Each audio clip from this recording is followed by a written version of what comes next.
What is going on, y'all? Thank y'all so much for joining us. My name is Chris Hennessy, and this is Ending the Stigma, where I get to have some of the best conversations with some of the best people who, a lot of them have been through literal hell and back, and just get to listen to their stories of hope and redemption and all that kind of stuff. Um, been doing this. This is the fifth season, so I've been doing it for a minute, and I've enjoyed every single second of it. My guest tonight. Oh, if y'all are here and y'all are watching, y'all drop a comment so I know you're here. Otherwise, I won't know that you're here. Um, my guest tonight, I know him in person. We worked together up until just the other day. I knew him before he was an addict. I know him during his addiction, and I've gotten the privilege of watching him get clean and just turn his life over to the Lord and be on fire for God, and just has a heart for people and a heart for outreach too. So I'm going to bring out my brother Tim Cotton. Hey. What's going on, man? How are you? Man, I'm blessed. Good.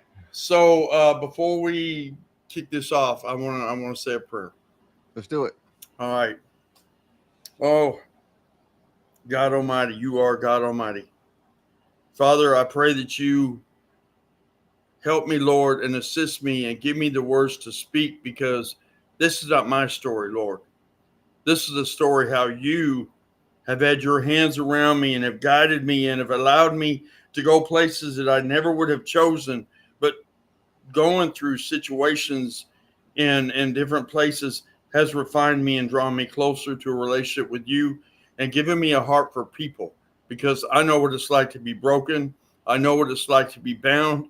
I know what it's like to have recovery and have people surround me and help me in this walk of recovery. Thank you for that, Lord. I just pray you bless this time. And Father, I don't know who needs to hear this tonight, but I pray if there's only one that can find hope to get out of the bondage that you're under, that they're under, that they can reach out to someone and say, I need help, or they reach up to you and say, Lord, please help me, that they find that hope tonight. In Jesus' name, amen. Yeah. Well, cool, man. Start where you want to start and take us where you want us to go. All right. So, I told Chris many times, I watched this podcast a few times and listened to some of the stories, like from Ben and Jess and Casey Abbott, is that, or Casey Abels. Yeah, listening to them and listening to the 2 episodes of Sheila Smith, it's like, wow, really? Does my story, is it good enough to be on here? And Chris has told me that yes, because we all have a story. Our story might not be the same, and most of them won't be the same, but the one commonality is we've all been bound, we've all been hooked, addicted, or something to that effect that was out of our control, and that we have hope. And that's what my story is a story of hope. A lot of it is about generational curses.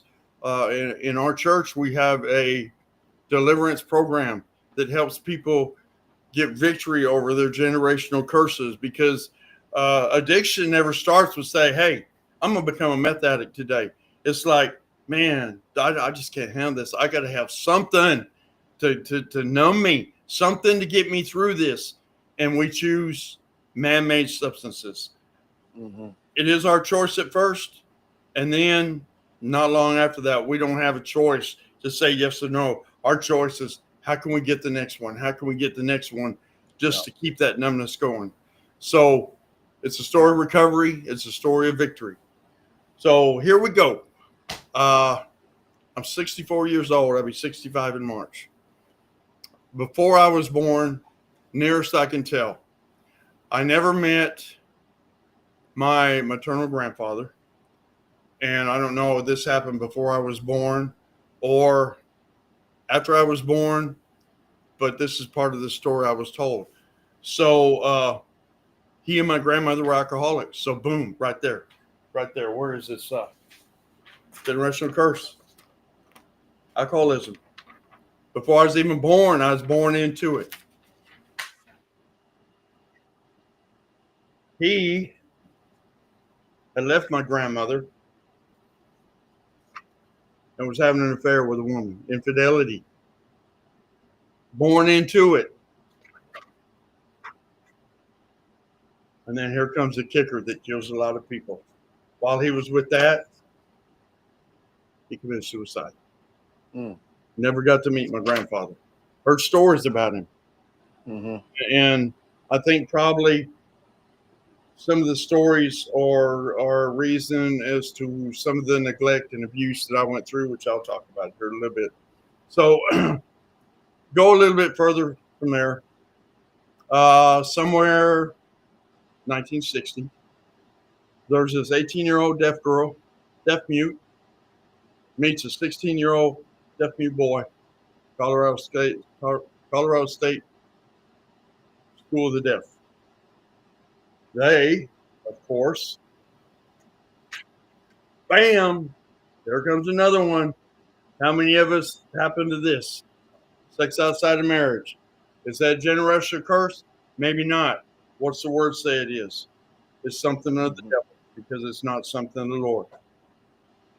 So God creates me. Him being his age and her being her age, they never married.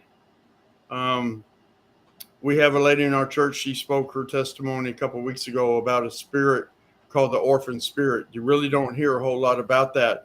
But now that I've heard it, I've heard the termage that it explains so a lot what I went through in my life because I was the only one, and I felt like I was a black sheep to my dad's family. I felt like I was a black sheep to my mother's family. I never felt like I fit in. That's that orphan spirit, and it'll take you places. It'll keep you down. It'll keep you bound. It won't let you thrive. So I was born, and at that time, Natrona County, Wyoming, Casper, Wyoming, is where I was born at. I don't know how long we were there, but my mother decided that we needed to move. So we traveled to Sacramento, California. Don't know how old I was, but I know somewhere about 18 months old. So think about this. Being deaf mute, it's a world all in its own entity. I mean, the thinking process and everything is out there. Okay, so strike one. Single mother. Strike two. How you single mothers out there, single parents, how hard would that be at 18 years old having a baby? Right. And so with those two and her past, if there's someone in your family that has suicide, a suicide is going to jump up. She tried to commit suicide, tried to give me drugs and take me out too. I've never faulted my mama for that because how could I even, there's no way I could even begin to think what she was going through in her mind process. So the neighbors heard me crying. They rescued us both. My mother ended up being put in a mental institution for 5 years. My grandmother went from Wyoming to out of Sacramento and was awarded legal guardianship of me. She was an alcoholic.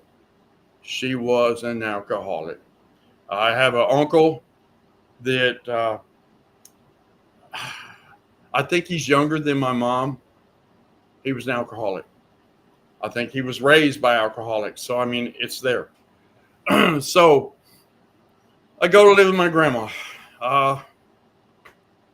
She's done the best she could, I guess, having a grandchild. So during the summers, she would do what she could do, during the school year. During the summer, she would ship me off. So she would have her lifetime. I understand that. Well, my uncle had a daughter that was 2 weeks shy of being exactly 1 year younger than me. So we were almost like brothers and sisters growing up. We spent a lot of time together. Well, then I had another aunt and uncle. They lived up in, I want to say, Wamsutter, Wyoming, which is like real close to the Montana border. Alcoholics. Once again, there's that big A word in my family. Fight. Oh, man, they would fight. So I remember this, and I'm thinking it was about 5ish or so. that I woke up one night and heard screaming. And it was blood curdling screams from my aunt. So I went and I opened the door. Well, she's tied down to the bed, spread eagle, nude, naked. My uncle yells, "Hey, boy, come on in here and see what a naked woman looks like." She's crying for help. She's crying for help. So here comes another generational curse. I was thrown into at 5 years old. Sexual perversion, pornography, whatever. Sexual perversion is in that. To this day, I don't know if she was needing help or if that was some of the SMS stuff. I don't know. But I remember that part at that age. Well, a few years later, they would fight. They would drink. They would fight. And they had some people over and they got into an argument. The people left. My uncle went in the room and come back. Shot my aunt through the back of the head. Killed her. So bear in mind, I'm not even a teenager yet. And these things are going on in my family.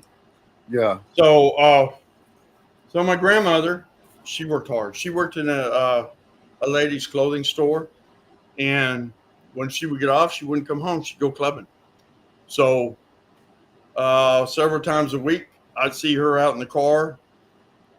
If they came in, if they didn't come in, I'd see them in the car. Or if they came in, they'd be in her bedroom, different man from the club. Neglect. Mm-hmm. By the time I was in third grade, I learned how to iron. I learned how to wash clothes. I learned how to cook. I learned how to clean. I did everything for myself that a parent should be doing for their child. So I managed. I managed. I didn't hate her.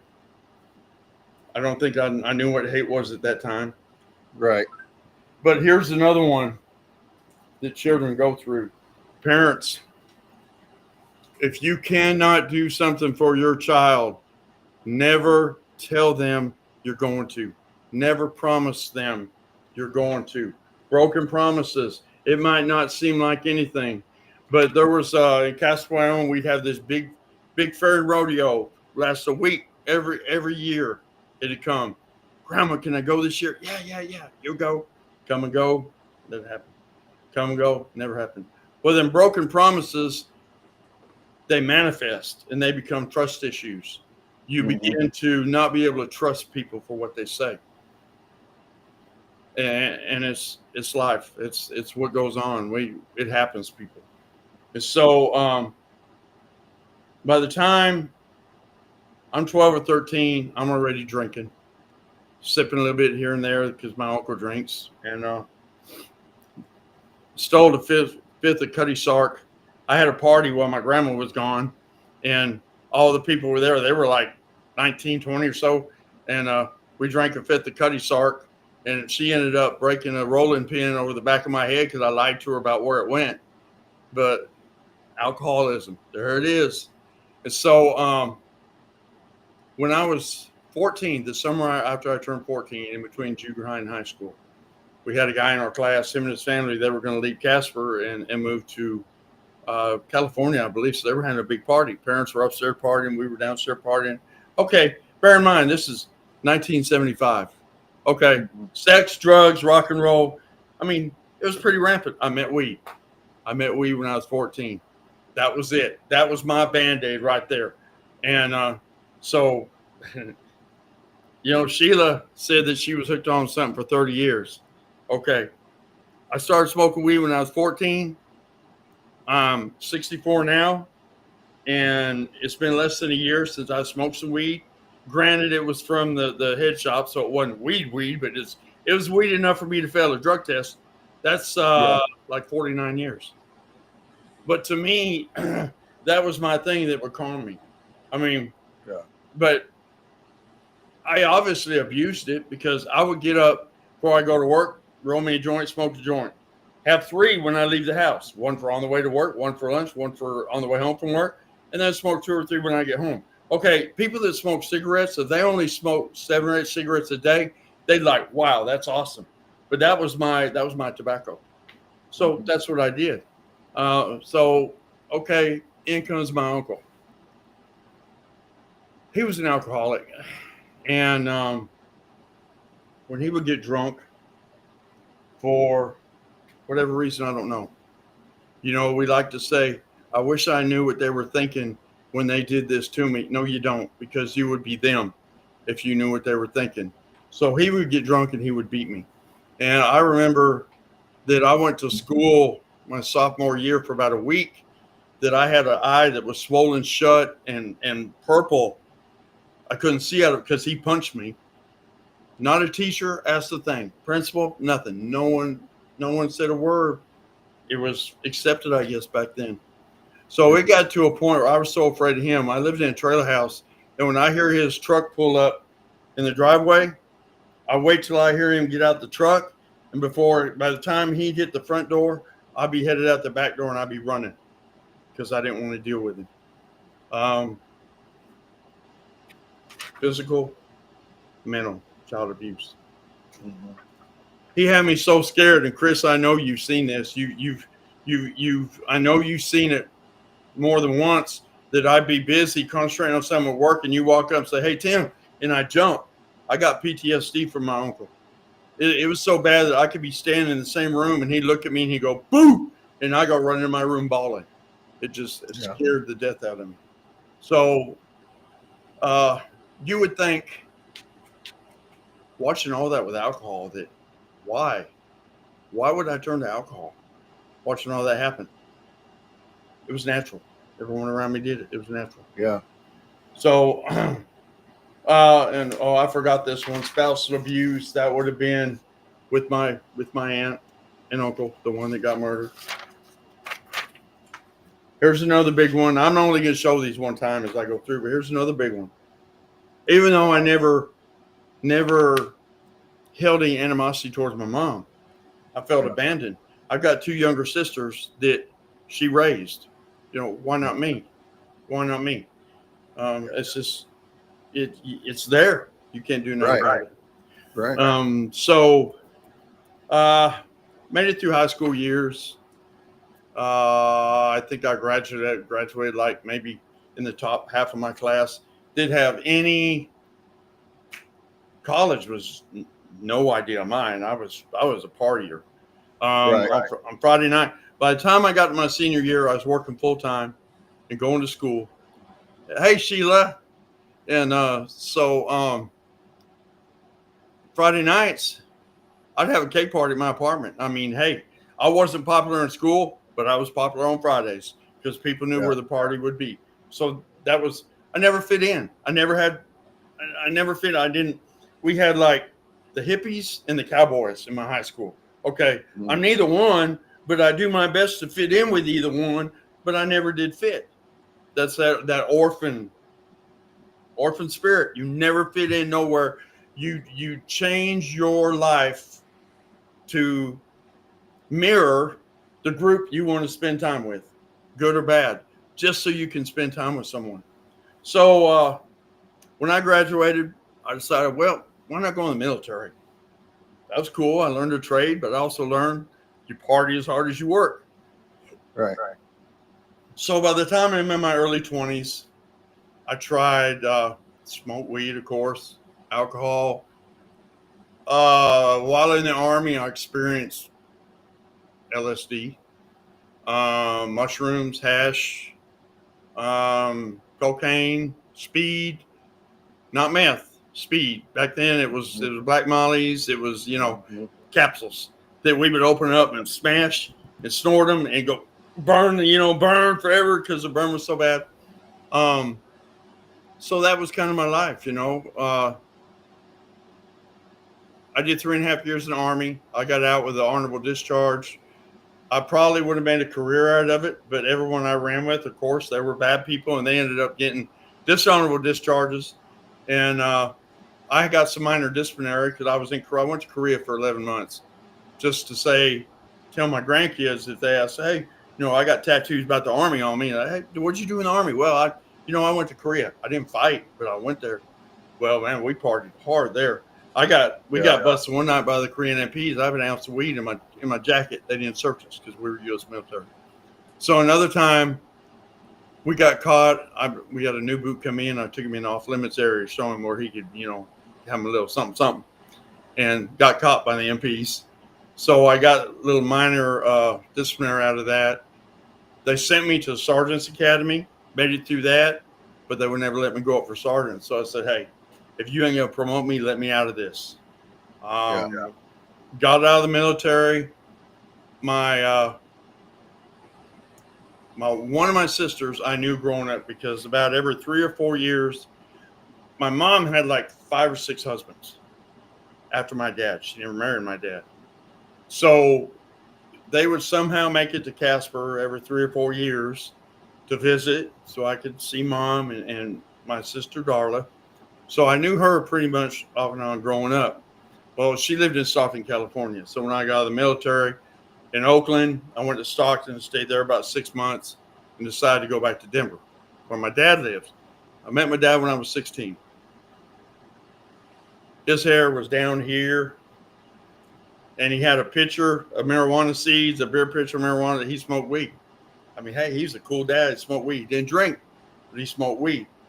I had an uncle a year younger than me. His hair was as long as my dad's, so we got along. He's a year younger than me. But I still never felt like I fit in, like I was accepted, like I should be for the family. So I went back to Denver, worked, found some jobs, and we lived in this apartment building. And we're playing poker one night, drinking, smoking, and this girl come in. No one knew her. Well, I lost the poker game, but she went home with me. And ended up, sex before marriage, she gets pregnant. So me, not meeting my dad till I was 16, I didn't want a child of mine doing that. Getting married because someone's pregnant, that's not good. Can it work? It can, but the odds about it working are so minute. Yeah. So she was from Texas, and she would be contacting the guys I was going to school with, telling them she was pregnant. She didn't know what she was going to do. Well, they'd be hitting me up, man, what you going to do? You going to man up? You going to man up? So we got married Christmas Eve, 1983.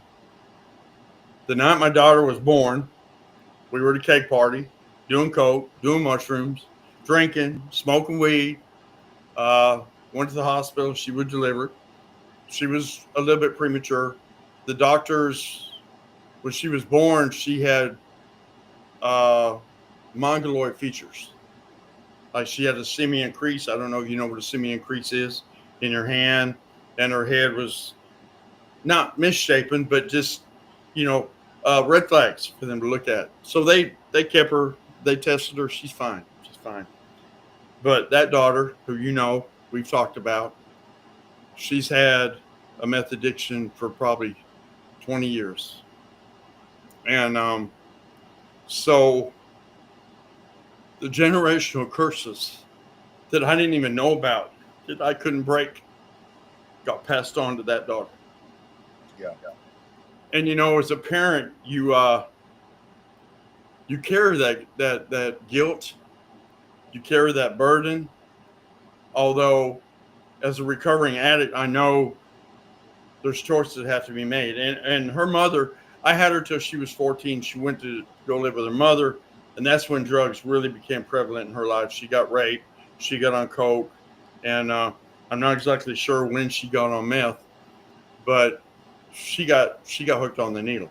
And by the grace of God, I never met the needle, because I've heard. Yeah. So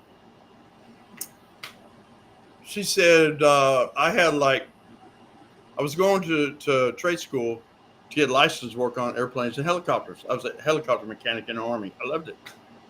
Well, I had 2 classes more. And she said, well, why don't you take me to Texas to be my parents? We'll stay down there, because money was hard. I mean, smoking, drinking, just money was hard. We weren't spending like we should spend. So I said, yeah, that'd be okay. So we packed up everything, came to Texas. I never left. Never left. So I've been here since August 1984. So we were here about 6 weeks. She hooks up with an old boyfriend and leaves, takes my daughter with her. So I'm walking to work. I'm living in Henderson at the time, working in a place called Anderson Hickey. Don't know if you ever heard of it. We made steel office furniture. Walking to work, and this car pulls over and says, "You need a ride." This gal's driving. I said, "Well, sure." Well, she told me the minute she seen me get in her car, she knew I was going to be her husband. So we ended up doing the whole sex before marriage thing and all that you do because you don't know any better. Not in church, not anywhere near God. I wasn't raised in church. I knew there was a God, but I wasn't raised around it. So we ended up being together 24 years and 20 of it being married. We had two daughters. And of course, Terry was with us for like 9 years after we got together. So, but I wasn't strong-willed enough to put my foot down to the abuse that I saw happening from my wife to my daughter. You know, stepmom, daughter. And of course, my daughter probably had the orphan spirit in her too. She had walls by the time she was 5. She had walls built up that you could not crack. Just you couldn't get through them. I understand her addiction a little bit more, especially now since I've been through meth. So, my two daughters with her, man, blessed. I mean, I'm blessed with Terry too, but it's like night and day. They both graduated. I think one graduated number 5 in her class, the other one number 8 in her class. So April is the LVN, works in Tyler. And Megan, she works at East Tex Telephone in Henderson. Mm-hmm. Good heads on their shoulders. They got my work ethic. They got my heart. They're doing good with their lives. I got 7 grandkids. Terry had her first child. She ended up having to put up for foster care. And I wasn't allowed to put in for that because of my past abuse as a child. They said there's a reason to believe that I could be abusive.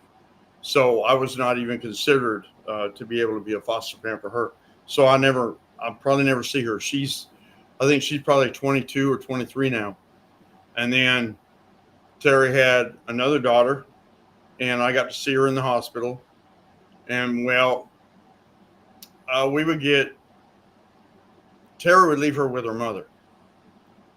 And I found out years later that her mother's boyfriend, or ended up to be husband, raped her several times through ages. He's not alive anymore. And it's only by the grace of God I didn't hear that story while I was on meth. Or there's a good chance I'd be doing time. So God has protected me so much in my life. So she would stay with her. Terry would leave Noli with her mama, and you tried to tell Terry, but you can't tell your kids sometimes. They don't want to hear it. They know it. They know it. They got life understood. We said, look, she's going to take her from you. Well, they did. She ended up taking custody, and they ended up adopting her. So Noli's grandmother ended up being her mother. And so I couldn't have a conversation with her without turning into argument. So my relationship with my granddaughter was totally fractured at that point.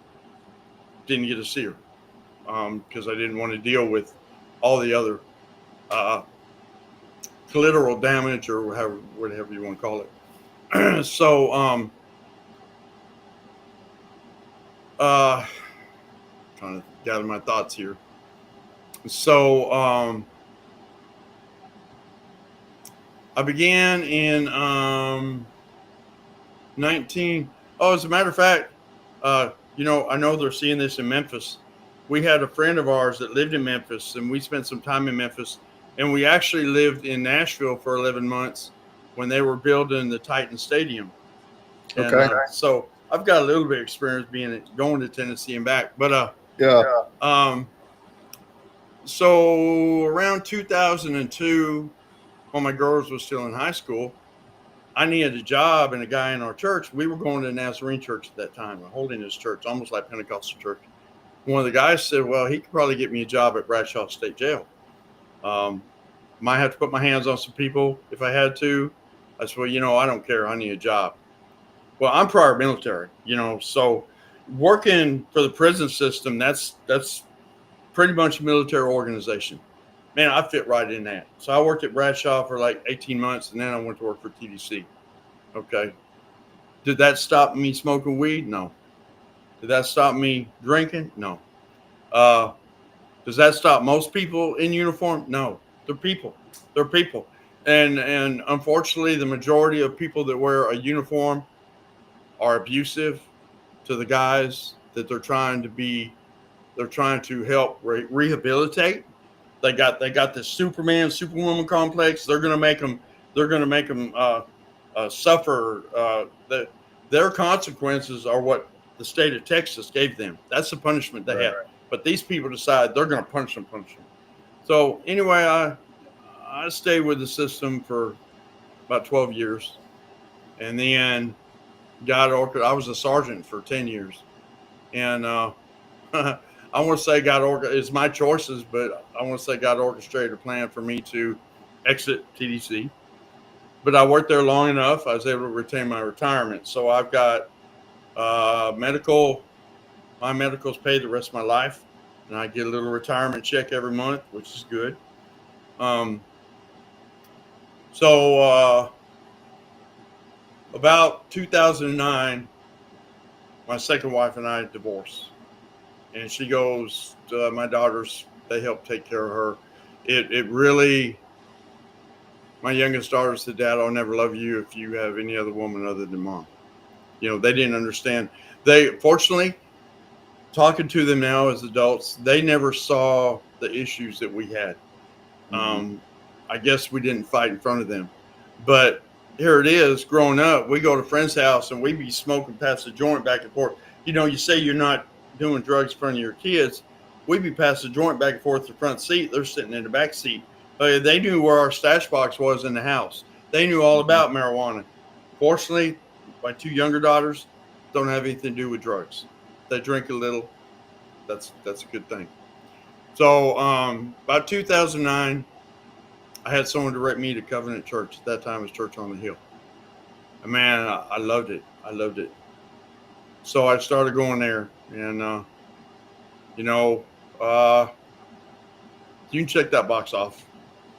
Hey, I'm going to church. Hey, yeah, I'm doing good. I'm doing what I'm supposed to do. I'm going to church. I'm going to church every time the doors are open. I'm doing this. I'm doing that. Man, you can do that. But if your heart is not in building a relationship with your Savior, then that's all for nothing. That's all for nothing. And so I didn't realize you'd been going there that long. I have. I've been about 16 years. I've seen Bryce and Lexi and all of them that are now leaders in the church. I was their youth leader. And so after a while, there was a lady that Pastor Jan decided he was going to introduce me to, that he's known for a big part of her life. And we met at the church, and she had just moved back from Arkansas, and out of a 10-year relationship with a woman, formerly married to a Pentecostal man who drank and abused her. So we dated for, I don't know, maybe a couple months, and then she gave me the friend speech. I think we just need to be friends. Well, through all this that I've gone through in my life, even though I really didn't know God, and yeah, I kind of got to meet him going to the Nazarene church, but I still didn't have a relationship with him. But I had, when a child is born, they're born with a heart that needs love. Mm-hmm. And they're born with a heart to give love. And that's what this life is supposed to be all about, is love. That's what Jesus teaches, is love.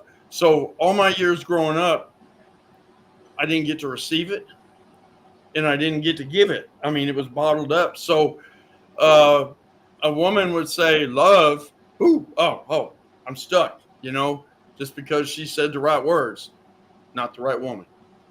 So I met Melissa in 2012, and then we split up. And so I tried plenty of fish. I don't know if you're familiar with that. That's not going to work out. That's just a bunch of male hoes and female hoes trying to hook up. It's Trash. yeah, that's real. That's real. And I dated a few, and of course, one was supposed to be. So I gave up. I was living in a duplex just right up the road from the church, a little brick duplex right there by where Isaac's used to be. I don't know if you know where it's at, but I could walk from there to the church. So I started. I said, Lord, one day I just said, Lord, and this was I was going to church a lot, working with the youth. I said, I give up. I said, if you want to bring me someone, it's got to be you. And there's a story in the Bible about Isaac and Rebekah. And Isaac was the son of Abraham. And Abraham sent his servant to go find Isaac a wife. And long story short, God works in the whole situation, picking Rebekah and everything. And they're coming back. And she's on one camel and the servant's on another. Isaac's out in the field. And he looks up and stops, looks up. And Rebekah asks the servant, who is that? He said, that's my master, who I was told to bring you to. And their eyes meet. Bam. That's it. That's it. They become husband and wife. And from there become Jacob and Esau, and Jacob becomes Israel and all that. Well, I prayed, Lord, I need a Rebekah. Please send me a Rebekah so I'll know. And Little Bill, you know Little Bill, don't you? He used to run a tattoo joint here in Rusk. Oh yeah, in the wheelchair. Yeah, he's done most of my ink. Well, this lady was in there one day, and she was getting a tattoo. Her and her son flew out from California. He turned 18. They agreed that when he turned 18, they get matching tattoos. Her name is Tammy. She said, I'm kind of new in town, and I'd really like to find a nice guy. Do you know any? He says, I got the man for you. So 2014, we started talking on March 7th. We were married April 19th, a month later. Circumstances happened. Lady she was in a partnership with, they were rescuing horses. She didn't realize it, but the lady was wanting her more than just a friend. And she told her, well, if you're going to be with him, you're out of here. Well, I'm a youth leader at that time, so I can't have a lady living with me and be leading the youth. That'd be, wrong. It'd be, I forget the word we use. People call people in church that are sinning, they call them, anyway, So we got married, and April 19th, 2014, June 15th, 2015, she passed away in her sleep. My alarm went off to get up and get ready to work, go work at the prison. I reset it about 15 minutes, got up, went to take a shower. And usually when I'd be in the shower, or I'd get the coffee, I'd start the coffee, get in the shower, come out, and we'd have coffee. She wasn't moving. She was covered up. I pulled the sheets out on her.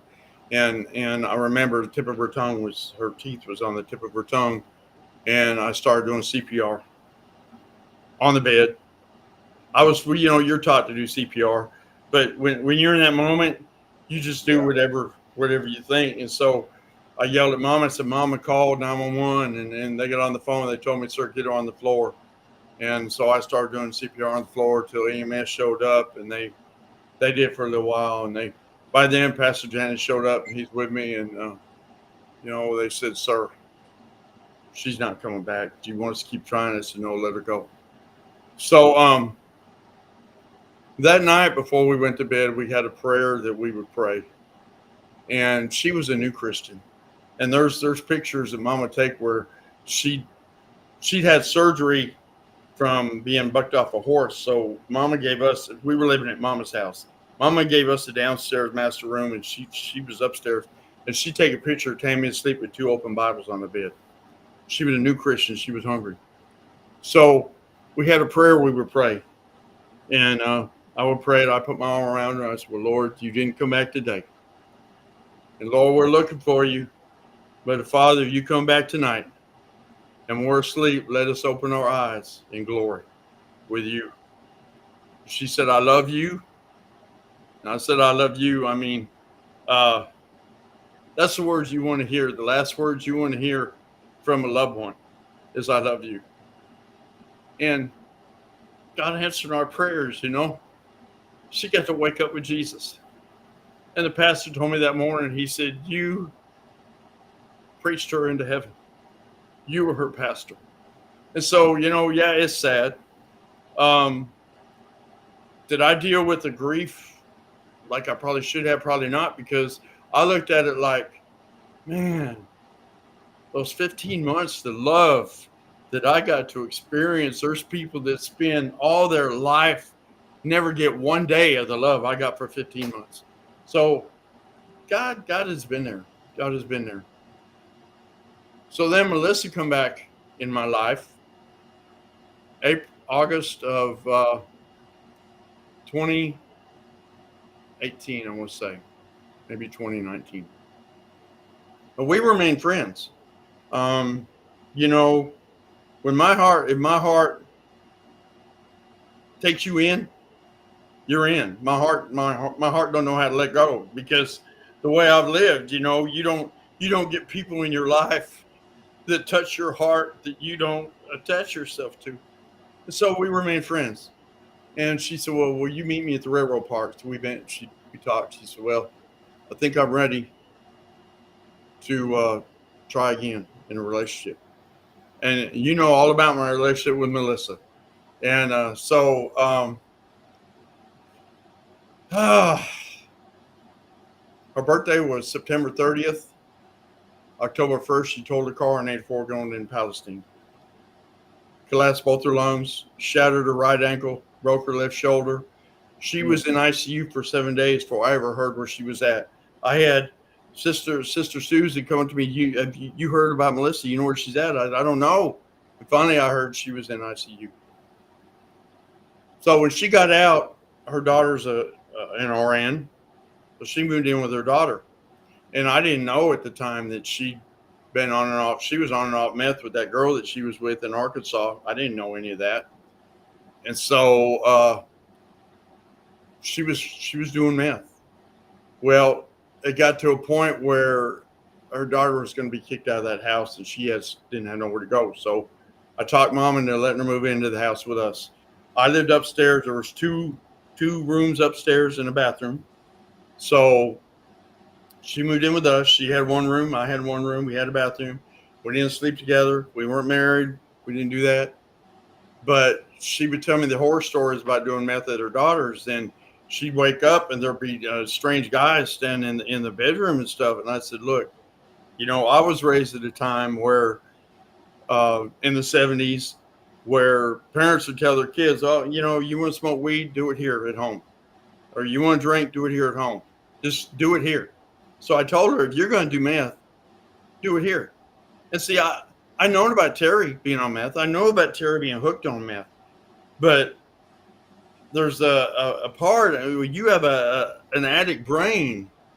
You think you're super, and especially when all the drugs that I've been able to try and lay down, except for marijuana, because I chose marijuana because the numbing effect, and alcohol. So I thought, you know, hey, I can try this just to see what it's like. So I begged her. And she said, no. And I begged her. And she begged me no. And I said, no, you know, I'm going to try it.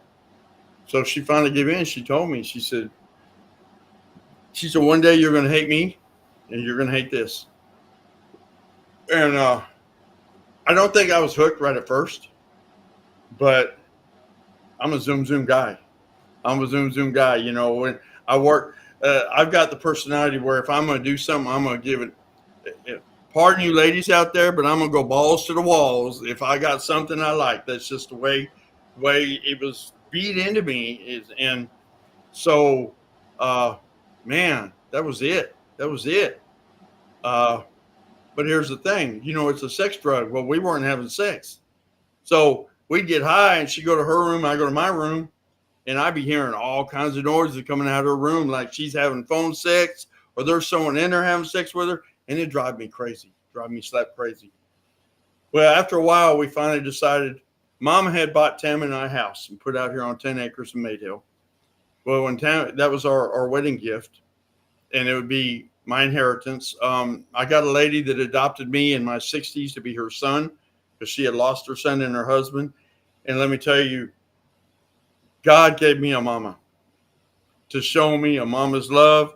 She's been with me every step of the way. She watched the testimony I gave the other night from Cushing, and she said, "Now I understand, son. Now I understand. I never got you to open up before." She said, "Now I understand."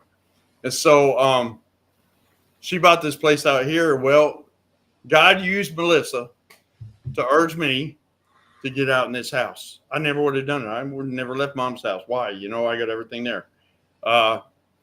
So we get out here, and she promised me once we get out here, hey, you know, we can start being intimate and being more of a couple. Oh man, when we got here, it got worse. I mean, I gave her the master bedroom. I took the guest bedroom. She, because of all the psych meds and stuff she's on, she'd like want to go to bed at 7:00 in the evening. Well, we do meth. I'm ready to go, you know, not so much as have sex, but just, man, I'm ready to go. I'm ready to party, you know, be with someone. Well, she shut the door, turned the lights off, and like, I'm stuck. I'm stuck like Chuck. I'm ready to party, and you can't party all by yourself. So my main guy I would get dope from is Palestine, about 20 miles from here. So every excuse, if she look at me the wrong way, hey, I'm going to go get dope. She say the wrong thing, hey, I'm going to go get dope. So she'd be in there an hour, I'd be on my phone, hey, you know. So I'd be going to the river getting my stuff. I consider the guy a brother. And now I realize I wasn't a brother to him. I was a paycheck. Mm-hmm. And how are we doing on time? We doing way good. We're good. Okay, We're good. So you know, you and I had so many conversations about her. You told me, you know, man, she wasn't good for me. I needed to let her go. But, you know, I know I told you that I love her. You know, I can't tell my heart who to love and who not to love. But I loved her because I loved her. And it finally come out in the long run that she loved me because of what I was doing for her, what I was providing for her. She was in a house, rent free, didn't have to pay utilities, you know, everything. I was giving her everything and I was getting nothing. Most men on dope would say, hey, if you ain't giving it up, you hit the road. Well, I couldn't do that. That's in my heart. I couldn't do that. So finally, after 4 years, she agreed to marry me to shut me up about getting married. if that makes sense. But, you know, I told you, she told me, she gave me, she said, okay, if you get clean for 6 months, and you get into church for 6 months, because she always tell me, man, when I come back, I wanted a godly man. I said, you got a godly man. She said, no, you're on dope and you're drinking. And so I said, yeah, I can do that. Well, I wasn't clean those 6 months. But to me, she don't know it. She has a mother that's not well that she would stay with in Rusk and come back and forth. Well, when she's gone, I'm doing dope here at the house by myself.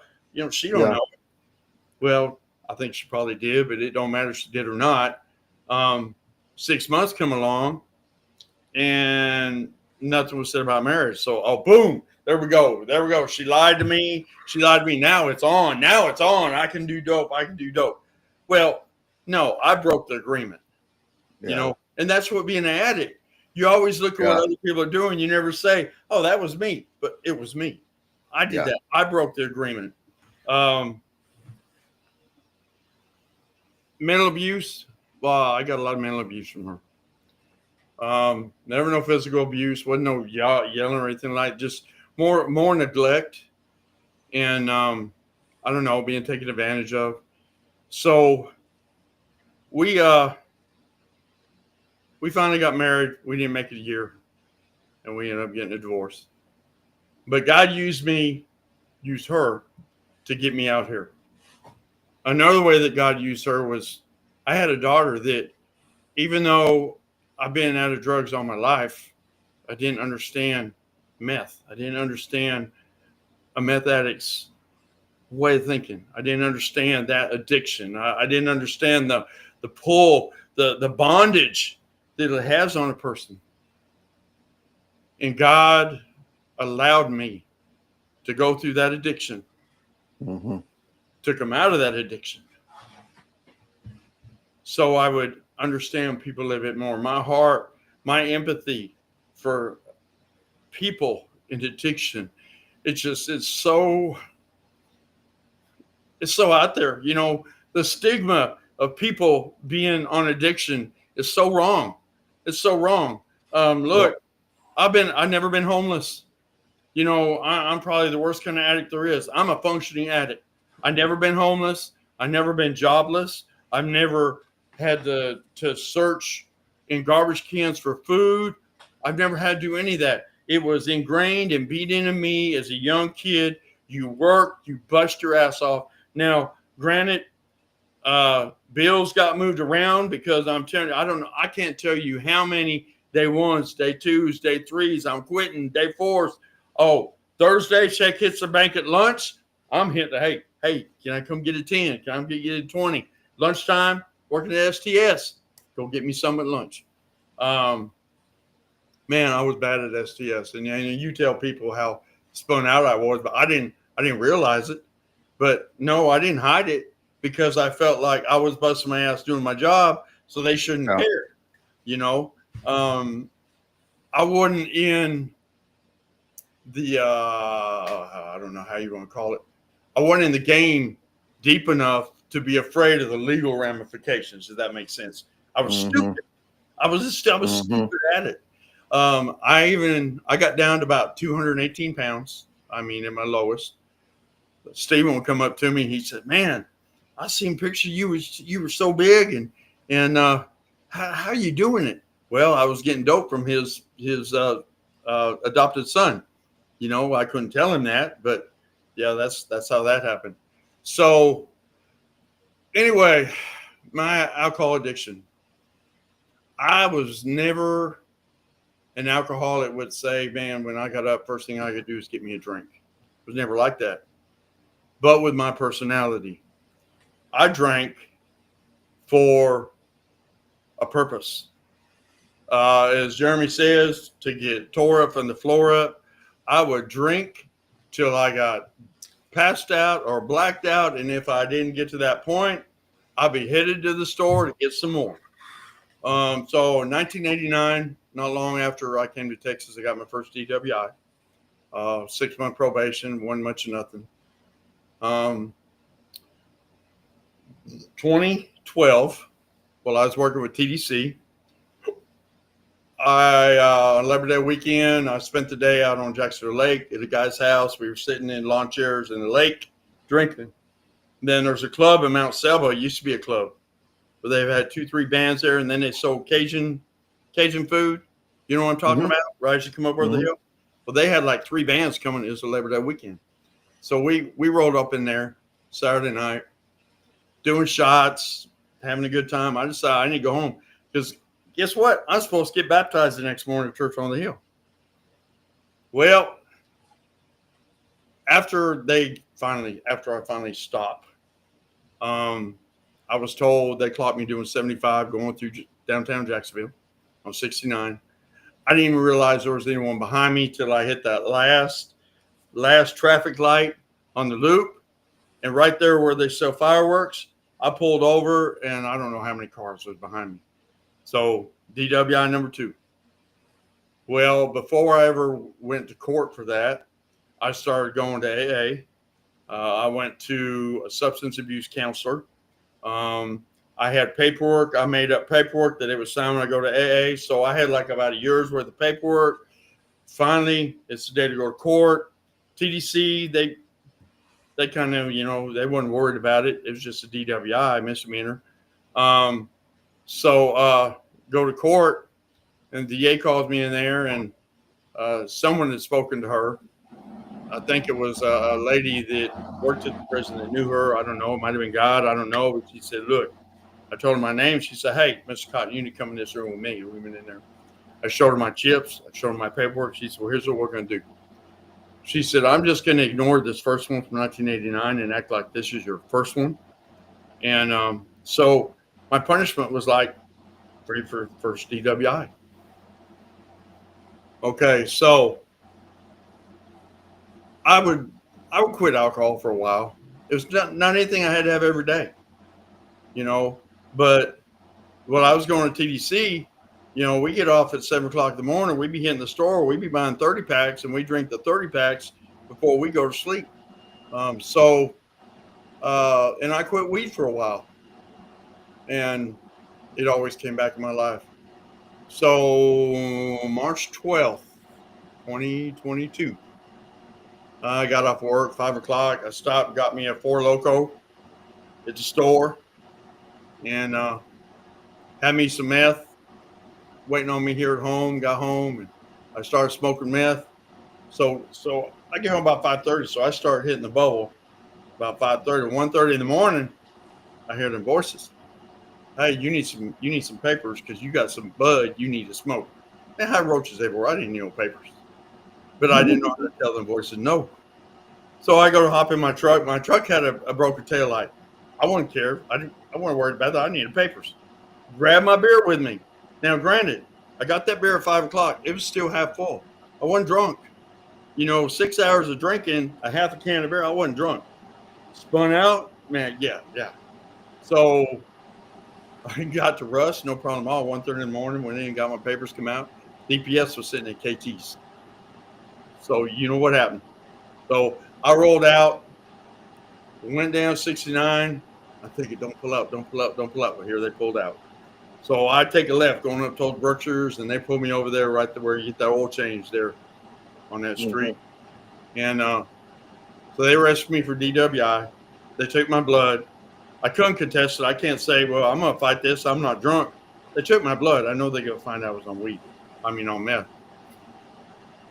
So 3 years later, it finally gets to court where I can do a plea bargain. It's a felony, of course. It's my third one. Even though it's 30 years apart, it's still state of Texas, my third one. But God.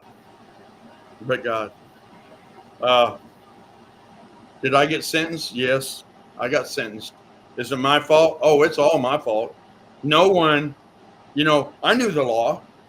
I worked for the law. I knew the law. I made every one of them choices, so consequences. Yeah. God's going to slap you. So I signed my plea agreement, 20 days in jail in the county, and they don't break that up anymore. It's straight time. They take you from the courthouse to the jail. That was the eye-opening thing, for sure. Got 6-year probation, 10 years TDC if I mess up my probation. Well, now that I'm in recovery, probation ain't nothing because I'm living the way you need to live. Probation is only hard if you're fighting it, if you're not living where you're supposed to live. So I remember doing them 20 days. It was like, my middle of my third week, getting close to 20 days. And I looked at one of the guys, and these guys, man, I'm telling you, I'd lay on my bunk. I wouldn't be doing nothing. I was getting everyone respect. I had money on my books, so I was able to get what I wanted. I didn't have to borrow. They would swear and holler and cuss at the guards and stuff. I'm thinking, man, that ain't going to get you what you want. And one day I turned to the guy. I said, dude, I don't know what's up. I said, y'all really ain't saying anything bad to me, but I just got this feeling that y'all don't want me here. Like I'm not supposed to be here. He said, dude, you're not meant to be here. And so the word says that we are to be in the world, but not part of the world. Mm-hmm. That came to life right there. I was in a place where I needed to be, where God put me, part of my consequences, but I wasn't of that place. Mm-hmm. And they could see that, and it was making a difference. So let me go back to, and I mean, even though I'm on probation, when I was on bond, I was still smoking meth. I was still smoking weed. I was still drinking. I hadn't made it to that mindset. I started going to Celebrate Recovery at church.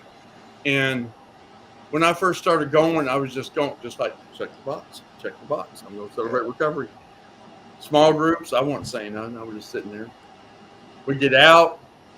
I wouldn't do it at church, but I'd have a bubble in my truck waiting, you know.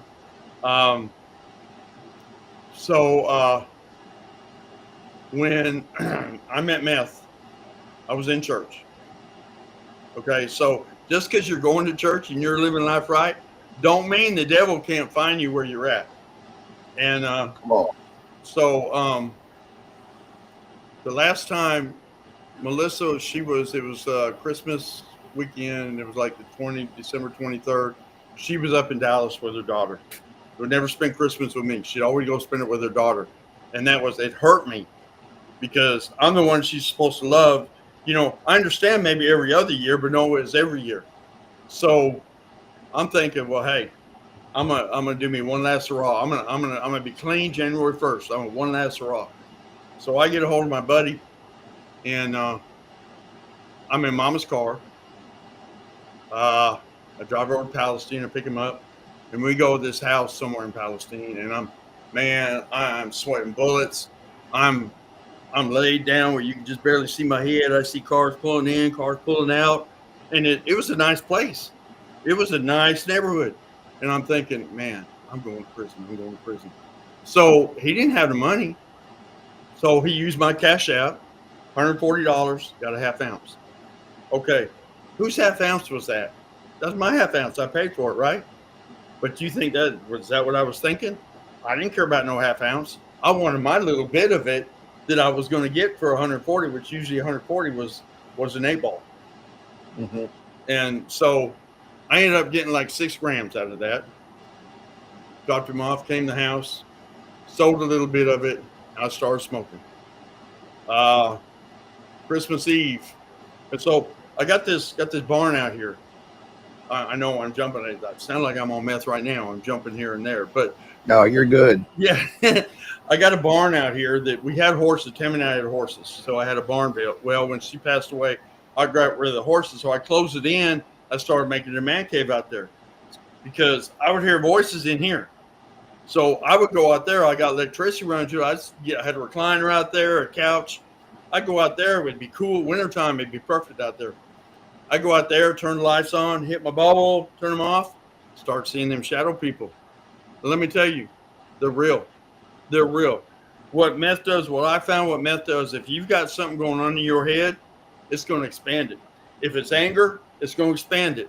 If it's hurt, it's going to expand it. If it's you want sex, boom, it's going to expand it. But it was so bad that I turned the lights off and I'd see the cracks in the door and stuff, and I'd see the shadows coming in. And I was so lonely, I was saying, hey, if one of y'all is a woman, come sit in my lap and give me some company. You know, that's messed up. Or like a guy in church would say, that's messed up, you know. Mm-hmm. And so that was Christmas Eve. I had all that dope in here. And I was smoking all day long, and I was going back and forth to the barn and smoking. And I was trying to get the little girl next door to come over and then tell her, boy, if she could get one of her friends to come party with me, I give her some free dope. So in my mind, they're watching me, you know, and I'm saying, come on down, come on down. So it started to get dark, and I looked out that back window, and I seen like eight shadows, 8 people start heading this way. And I said, oh shit, they're fitting to come rob me. So what do? I don't leave no lights on. I shut the door, turn all the lights off, hide the dope, and isolate myself in the master bedroom in the dark with a chair up against the door so no one come in. And I'm listening, and I hear people come in the house. I don't hear the door break, so I'm thinking they got a key. And then I hear a female voice said, I found it. And then I seen the lights come on, and I heard them. They was having a party out here, boy. They was having fun on dope, and they was getting it. And I see people, there was light that I could see them looking in the door, and I'm saying, hey, you know. And I remember there's a chair in there, and I seen a body in that chair, and I asked that body, are you a warlock? And I just seen him go like, I don't know. And finally I realized, man, I started crying. I said, I don't want no more of this, Lord. I don't want no more of this. I don't want no more of this. And then finally the noise stopped and everything. And I was able to get 2-3 hours of sleep. And I woke up. This is Christmas morning. We was having a church service, but I was too spun out to go to church. But I took the chair away from the door and looked out. Man, my house was spotless. Like, boy, they had a party. They had a maid service come through and they put everything back in place. So I started looking where I thought I hid the dope. It wasn't there. So I thought I got robbed. And I believe that. Well, I told Melissa the story when she got back. And she said, "No, you hid it somewhere." I said, "No, I've done Tortoise House apart. I've looked, never found it." Okay, so fast forward 13 months. I've been clean 13 months. And this before Melissa and I got married. And God had shown me through his word that I was trying to build a relationship with him. And she wasn't part of that. She wasn't interested in coming to church with me. She wasn't interested in living for God. She was still wanting to do her thing and me pay her bills and this and that. So I saw in the scripture in the word where it said that we're going down different paths. And I sent that to her. I said, "You believe it?" She said, "Yeah." I said, "Well, I think we need to go different directions because we're not going the same direction." She said, "Yeah, I think you're right. I don't think we have anything in common but dope." And I said, "Okay." So we decided she was staying with her mama anyway. So she got her a storage room and had a guy from church come out here to help me pack up her stuff. Well, I pick up the mattress and move it, and I see a prescription pill bottle hit the floor. And I went, "No way." And this guy goes, "What?" And I picked it up. I could see all that dope was in a cigarette cellophane wrapper. And I opened it up, pulled it out. I said, "This is it." He said, "Flush it." Well, I had no problem with that. See, I had no problem with that. So I went to the bathroom and I turned it over and flushed it into the cellophane in the trash can. Okay. I was good with that. Not at all. I said, "Thank you, Lord, that you had somebody here with me when I found that dope, because if I'd found it without someone here, it'd have been not a good thing." So it was good. Did what you're supposed to do. So we travel up the storage building and get everything put up. I'm leaving there, and that little devil pops up on my shoulders. "Hey, dude, hey, there might be enough in that little wrapper for you to get a taste. You want to taste. You ain't had it in there a while. You want to taste. You want to see what it's like." And the closer I got to home, it's like, oh man, I was fiending, or jonesing, as they say. Yeah. So I got in and went to the bathroom and pulled up that cellophane, and there was about a $15 rock in it. And I wasn't going to go to town by no bubble. So I didn't know. I'd never done it myself, but I'm a doper. So I managed to figure out how to do some tinfoil, and I smoked it up. I never got high off of it, but I was so mad, and so heartbroken that I failed the test. I told God, "Lord, I failed the test. You put a test in front of me. I failed you. I'm no good. I'm not worth it." But Sunday morning, I was at the church, and I was on my knees, and I was telling the Lord I was sorry. And that's the last time I used dope. So that would have been in January of. I made it through Christmas of December 23. So that would have been in January of 24. Was the last time I used dope. I've been clean ever since. I don't want it. I hate the stuff. I'll never hate Melissa because I've still got love for her in my heart, even though I know she's no good for me. But God used her for his story in my life. So every bad thing we go through in our life, God can turn it around and make it his story so that we can tell someone else our story to give them hope. That's what it's all about. Recovery In Celebrate Recovery, we do 8 steps. Like AA has 12 steps. Well, the 12th step and the 8th step is you help people by telling them your story. This is my story. And so, anyone out there, if you're down and you think there's no hope and you think there's no way out, there is. There's someone you can call. If you want to get on Facebook and find Timothy Cotton, you send me a message. I'll listen to you. I'll talk with you. I'll encourage you. And I'll point you to the one. I can't do recovery, but I can point you to the one that will lead you through recovery and give you victory. Jesus is it. Jesus is it. So the extent of my alcohol, I'm doing real good. I think maybe a month ago, I stopped and got me a couple just to see. I drank both of them, and it's like, you just wasted money. You just wasted money. So I'm good. I'm good with that. Plus, the state of Texas is really good. I got a blower in my car till I'm 70. So, I'm too old for this life.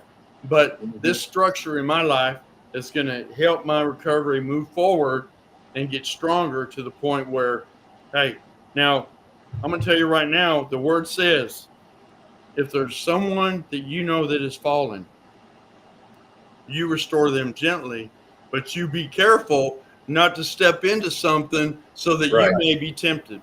I've heard you and then someone else say on here that, hey, I'll be the one to take a hit with someone if they need it to show them. I'll never be that someone because I know me.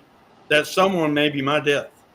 I'll never be that someone, but I'll be someone that will love you through it and understand and not judge you or condemn you and say, look, I'm your brother. We'll get through this together. Yeah. So I guess pretty much, man, that's my story. And as you alluded to, so I started collecting Social Security in June. I'm old enough. God has now provided me the funds through my retirement, my Social Security, that I formally resigned from my workplace, and now I have the freedom to do what God needs me to do. If it's to the Raven is here, if it's to go meet Ben and Jess at Owen's Army and meet them people there, I fully support your mission, their mission, and anything that has to do with recovery or anything like that, helping the least of these. That's what Jesus says, the least of these. So I don't know how we are on time, but I know we don't need another episode. No, we're a little over, but it's okay. We're at an hour and 15, but that's perfectly fine. All right. Dude, I enjoyed this, man. Like I haven't heard your whole story before. I haven't heard any of it. No. And so this was really good to be able to get to know you even more than I already did. You so just thank you so just much knew for that coming on. the addict part of me, pretty much. The meth addict part of it. The meth addict part, did. the crazy dude. Yeah. But God is so good. But God. I have "but God" tattooed on the back of my neck. But God. Yeah. Yep, for real. Well, man, I appreciate it, Tim. Thank you. It's been good. I've enjoyed this. I needed this tonight.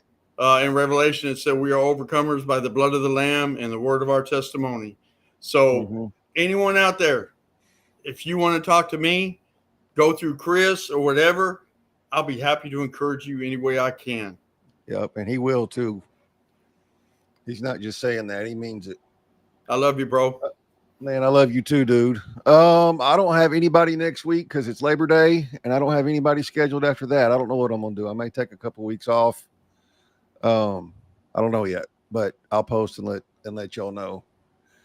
And yeah, that's it, y'all. Appreciate y'all joining us. Appreciate all the support, all the comments. And I will see y'all when I see you. All right. There it is.